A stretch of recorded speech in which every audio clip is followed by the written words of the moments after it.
தமிழ்நாட்டின் 13வது முதலமைச்சராக தவிக தலைவர் விஜய் பதவியேற்றார்.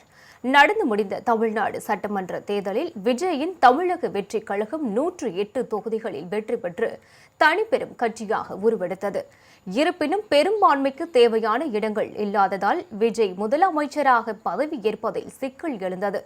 இந்நிலையில் காங்கிரஸ், சிபிஐ, சிபிஎம், விசிக, இந்திய யூனியன் முஸ்லீம் லீக் ஆகிய கட்சிகளின் ஆதரவை பெற்று விஜய் பெரும்பான்மையை நிரூபித்தார். இதனைத் தொடர்ந்து நேற்று ஆளுநர் அர்லேக்கரை சந்தித்து ஆட்சி அமைப்பதற்கான உரிமை கோரினார். சென்னை நேரு உள் விளையாட்டரங்கில் நடைபெற்ற முதலமைச்சர் பதவியேற்பு விழாவில் விஜய்க்கு ஆளுநர் RV அர்லேக்கர் முதலமைச்சராக பதவி பிரமாணமும் ரகசிய காப்பு பிரமாணமும் செய்து வைத்தார். ஜோசப் விஜய் எனும் நான் தமிழ்நாட்டு அரசின் முதலமைச்சர் என்ற முறையில்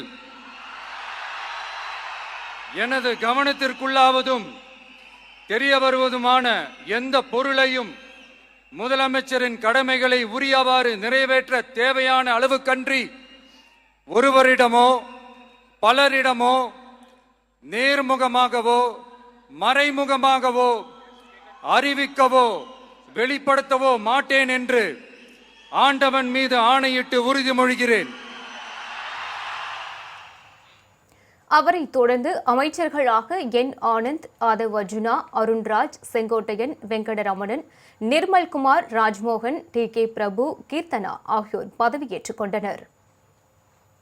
என் ஆனந்த் என்னும் நான் சட்டப்படி அமைக்கப்பட்ட இந்திய அரசியலமைப்பின் பால் உண்மையான நம்பிக்கையும் மாறா பற்றும் கொண்டிருப்பேன் என்றும் இந்திய நாட்டின் ஒப்பில்லாத முழுமுதல் ஆட்சியும் தமிழ்நாட்டு அரசின் அமைச்சராக உண்மையாகவும் உளச்சான்றின்படியும் என் கடமைகளை நிறைவேற்றுவேன் என்றும் அரசியல் அமைப்பிற்கும் சட்டத்திற்கும் இணங்க அச்சமும் ஒருதலை சார்புமின்றி விருப்பு வெறுப்பை விலக்கி பலதரப்பட்ட மக்கள் அனைவருக்கும் நேர்மையானதை செய்வேன் என்றும் ஆண்டவன் மீது ஆணையிட்டு உறுதிமொழிகிறேன்.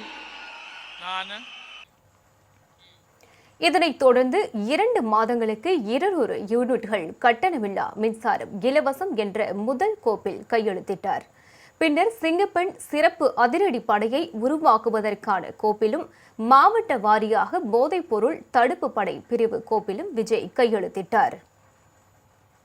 மாண்புமிகு தமிழ்நாடு முதலமைச்சர் அவர்கள் 2 மாதங்களுக்கு 500 யூனிட் வரை பயன்படுத்தும் வீட்டு மின் நுகர்வோர்களுக்கு 2 மாதங்களுக்கு 200 யூனிட்கள் கட்டணமில்லா மின்சாரம் வழங்கும் ஆணையிட்டுள்ளார். சிங்கப்பெண் சிறப்பு அதிரடி படையை உருவாக்குவதற்கு ஆணையிட்டுள்ளார். போதைப் பொருட்கள் தடுப்பு படை அலகுகளை உருவாக்குவதை குறித்து ஆணையிட்டுள்ளார் மாண்புமிகு தமிழ்நாடு முதலமைச்சர் அவர்கள்.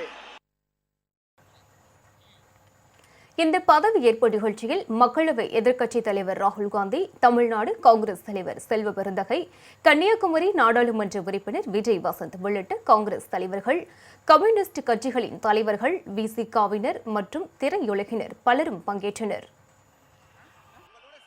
உங்க கூட செல்ஃபி, நம்ம கூட செல்ஃபி.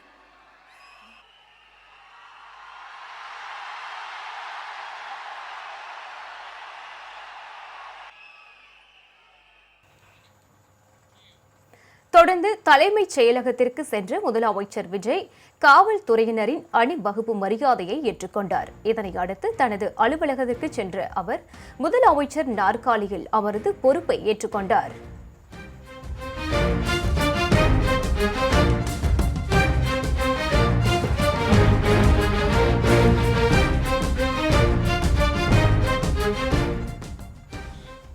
அப்போது அரசு அதிகாரிகள், காவல்துறையினர் பூங்கொத்து கொடுத்து வாழ்த்து தெரிவித்தனர்.